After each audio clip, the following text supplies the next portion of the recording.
मी असं म्हणेन की आमचे विरोधक हुशार आहेत आणि आमच्या विरोधात ज्या पक्ष आहेत त्यांच्याकडे 50-50 वर्षाचा अनुभव असलेले नेते आहेत आणि त्या नेत्यांना हे नेमकं कळतं की महायुतीचं शक्तिस्थान काय आहे, कोणाला टार्गेट केलं पाहिजे म्हणजे आपल्याला फायदा होईल, कोणावर वार केला पाहिजे म्हणजे आपल्याला फायदा होईल. तुम्ही बघा, अलीकडच्या काळामध्ये नुकतंच माझ्या एक लक्षात आलं की एका कार्यक्रमामध्ये मी उद्धवजींवर टीका केली आणि त्यांच्या जे काही प्रोसेशन होतं त्यात कसे हिरवे झेंडे होते, पाकिस्तानचा झेंडा होता वगैरे मी बोललो. आपल्याला आश्चर्य वाटेल की शिवसेनेपेक्षा देखील म्हणजे उबाठा सेनेपेक्षा देखील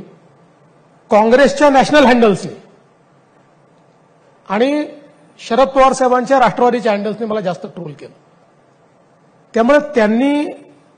ही रणनीतीच फायनल केली आहे